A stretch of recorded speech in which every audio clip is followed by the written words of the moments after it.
Hello, everyone. Welcome to Feedstuffs 365. I'm Sarah Muirhead. Joining us today is Dr. Al Kertz, and we're going to be talking about dairy calf weaning transition. I think it's kind of an often overlooked area, but is it a problem area? Al's going to fill us in on his latest perspectives on all of that. But before we get started with today's session, a reminder that if you have any questions, feel free to post those there in the chat area on your screen or in your social media feed. Welcome, Dr. Kurtz. Great to have you back with us today. Thank you. It's good to be back. And you put the nail on the head, or hit the nail on the head when you said it's often overlooked. There are three critical periods, I think, for calves. One is at calving, and that includes the environment, how dirty or clean it is, and the whole area of colostrum feeding and management. The second critical period is the first 2 weeks of life, because that's when most deaths and diarrhea occur. And that's largely related back to how dirty the environment and the situation was when the calf was born. But the third area is one I've been talking about for probably 30, 40 years now. And that's the weaning transition period, because that's a significant issue for calves, just like calving transition is for cows. So it's the 2 weeks before full weaning and in 2 weeks after. Some cases it may be a little longer or a little shorter. And if that is not done well, even though you may have good calf performance up to that point, it can fall off after that. Now the young calf model was first introduced in the 2001 Dairy NRC, and the newer Dairy NASM 2021 has a refinement of that, and Dr. Jim Drakely at University of Illinois is primarily responsible for that. The first model tended to overpredict performance, and the reason why is because it was largely based on data that was available, which were fattening veal calves, not the younger calves in a different state of body state. So since the first young calf model, there were a number of studies done at the University of Illinois, Cornell, and Michigan State that provided more data on body composition and growth of calves. So I've done a previous Feedstuffs webinar, which is one of the references you can find to this paper, in which I evaluated the old model versus the new model in different scenarios. And I found that in general, the new model will predict daily gains about 0.2 of a pound less for young calves and the older model, because of this more data available and more accurate data available. Now, some people say, well, okay, where's the data that says this is a problem if you don't have a good weaning transition program? Well, the best data came from a 2018 NOM study, not their large national scale study, but more targeted study with fewer herds but cattle, and was published in a series in the journal Dairy Science. Now, when I went looking into the data, I found out that this wasn't really addressed at all in the data, but there was sufficient data there that I was able to extract what performance was before and after full weaning, and that's in the first table. So if you look at that table, you find that before weaning, the Holstein calves averaged about 1.6 pounds. Now that's good, because if a calf is 90 pounds at birth and we want to double its body weight, that's the target goal at 2 months of age, that would be another 90 in 60 days, so 1.5 pounds. So the program was good in that it more than doubled the calf's birth weight by the end of 2 months. But now look at the data after weaning, the week after weaning. It decreased to 1.3 pounds. Now, why is that? Well, there can be a variety of situations why, and actually Dr. Jim Drakely at a ARPAS symposium last year at ADSA, and that's published in the ARPAS journal, addressed this whole area of weaning transition and discussed a number of these points, which we're going to get to. But one of the factors is if the calves don't have adequate starter intake for at least 2 to 3 weeks before weaning, they will not have adequate rumen development and won't do as well afterwards because the rumen is not as well developed. And that usually, in my opinion, requires a well-texturized starter and have that good rumen development. The other factor is as you feed more milk or milk replacer, there's an inverse relationship, and that's shown on the figure, the next visual, from a study, from a summary of various studies done. And what it showed is that as you feed more milk or milk replacer, starter intake decreases. So if you feed 100 grams more milk or milk replacer, dry matter basis, the starter intake drops about 60 grams. Now that may not seem like much, but if the difference is a half a pound of dry matter a day more for milk replacer, over 60 days, that translates into about 18 pounds of starter. So that has a significant impact. Now, one of the concerns I have is I've heard or read too many times where somebody says, well, calves don't eat much starter in the first 2 or 3 weeks, so don't even bother to feed it until later. And too often these are experts that tell you that. Well, I've calculated and actually graphed that in a paper in my book, and I cite that in the article, in which what I found, and in other studies as well, is that the calves approximately double their starter intake each week. Other variables can, of course, influence that. So if you start out at 100 grams the first week, that's 200 the second week, 400 the third week, 800 the fourth week, so that you're ready getting close to 2 pounds. So that's why it's important to start at an early age. Now, let's look at some of the body composition data. So let's go to table 2.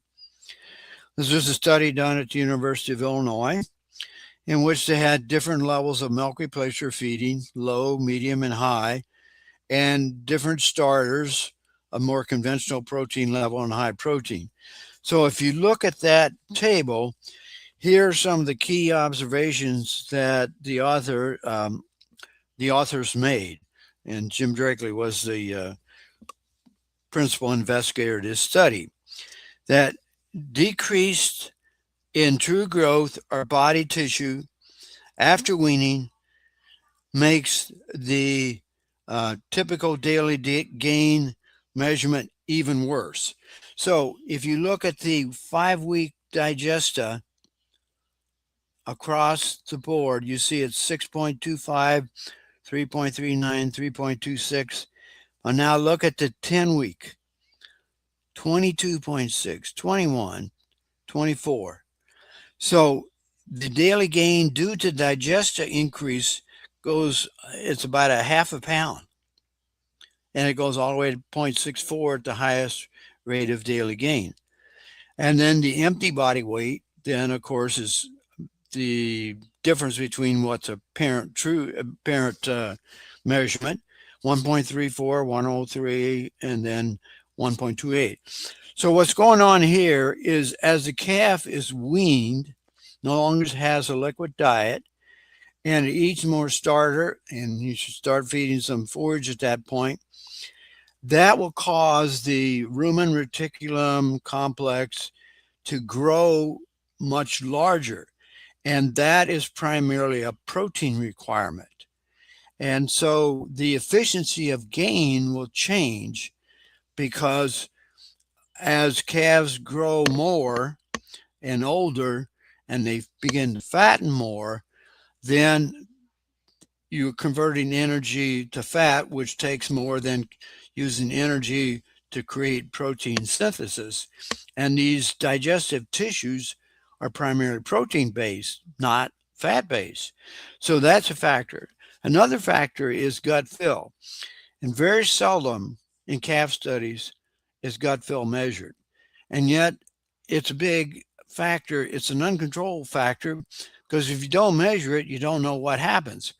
So anytime you have a forage in a young calf diet, you're likely to have gut fill.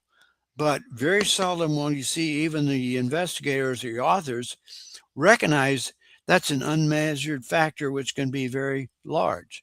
So it's not often taken into account. And so, in addition to more tissue, gut tissue, you're going to have more digestive present.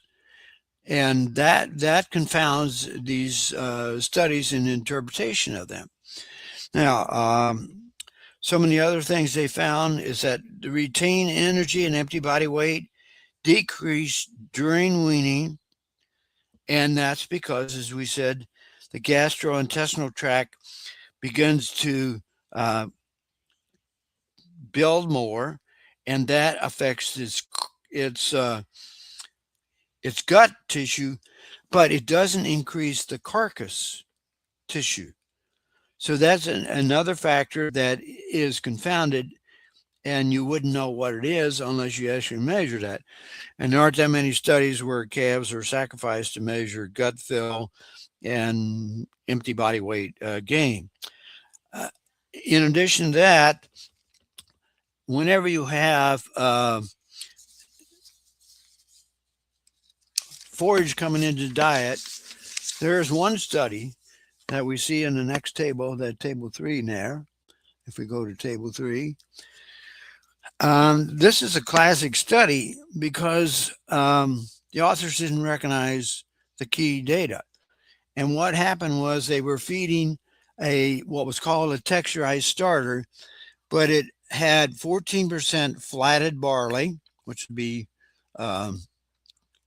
rolled barley, 13% flatted oats would be roll oats, and 10% steamed corn. So that only adds to 37% processed grains. And in a meta-analysis study I did with, actually, I was helping with in a minor way with Morteza Goffrey, who's a brilliant guy, and he pulled together various studies and data that we were evaluating. We found that you should have a minimum of about 45%. So in this study, they only had 37%. So while they call it a texturized, it was not a well texturized study. In addition, oats and corn generally does not need to be processed. It's better to let the calf do the processing because that's when they ruminate and salivate, and it buffers the rumen and you have more normal rumen function. So they didn't have to have all that process, but that's what they had available. So now if we look at the data from that study, they were feeding what was called a texturized starter as one of the treatments.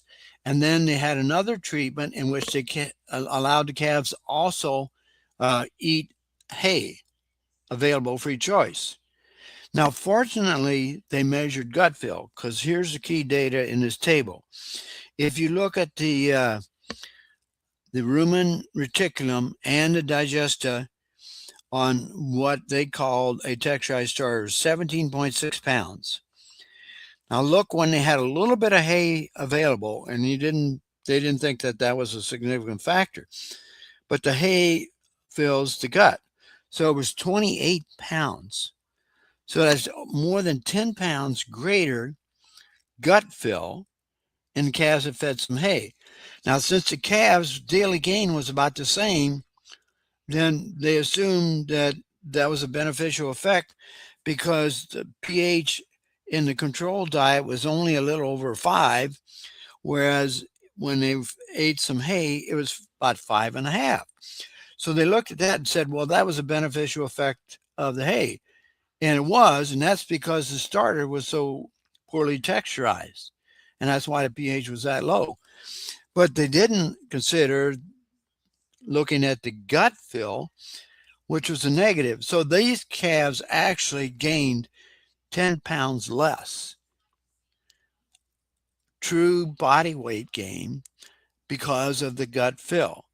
So that's a factor, a major factor, which is not often considered or measured. Now, there's some other issues related to weaning transition besides this whole thing of the nutrition. Too often there are too many changes made at the same time because it's convenient. So when calves get weaned, generally they want to move them right away into a group. Well, they should really have a week or two of transition after that because they've gone off of a liquid diet completely, and that's a major change for them. And in many cases, they are in individual calf hutches or pens, and now you're going to put them in a group. That's a major change. And in some cases, they vaccinate them at the same time or dehorn them, which should have been done before, or castrated them. So you have many changes that occur at the same time. And that's where the slump can come from afterwards, particularly if they don't have a well-developed rumen. And then you make all these changes one time. That causes stress. And when calves are stressed, they're more vulnerable because the immunity drops. So they're more likely to have a respiratory problem. And whenever a calf has a respiratory problem, it generally is impaired for life. There are a number of studies that show that. So I've seen that happen too often where you take calves right out of a hutch into a group of 20, when really it should be more like a group of 6 or 8, because that month after weaning should be a transition month, going away from a starter, well-texturized starter by itself to a small amount of hay so that they can begin to incorporate that into the diet, into their rumen function. So calf weaning transition is a complicated, complex situation. A reminder to post any questions you have in your chat there, and we will get those over to Dr. Kertz. Also, there is a link posted in the chat to the column on this topic, so you might want to check that out. And in next week's Feedstuffs digital edition, you can read the column as well. So lots of ways to dig into this a little deeper. So Dr. Kertz, as we always like to ask, what's the bottom line in all of this? Well, the first thing is recognizing that is a transition period and needs to be managed accordingly. So it's 2 weeks before, 2 weeks after full weaning. And that's why I always recommend a well-texturized starter, because it does the best job of developing the rumen before they're weaned, have better intake and better rumen function. And then avoid making too many other major changes at the same time. Like I talked about, if you're individually housing them or even pair housing them, don't throw them into a group of 20. Get a group of 6 to 8, sometimes called super hutches, and do that for a month to allow them to change their diet and the feeding program and not be so affected by all of a sudden being in a large group that creates all kind of behavioral and social dominance issues. Very good. Well, we appreciate your time and your insight here today. I want to wish you a Merry Christmas as well. Thank you all as well. Likewise, we appreciate all of you tuning in. A reminder that all Feedstuffs 365 sessions are available in on-demand format at feedstuffs.com. Until next time, for Feedstuffs, I'm Sarah Muirhead.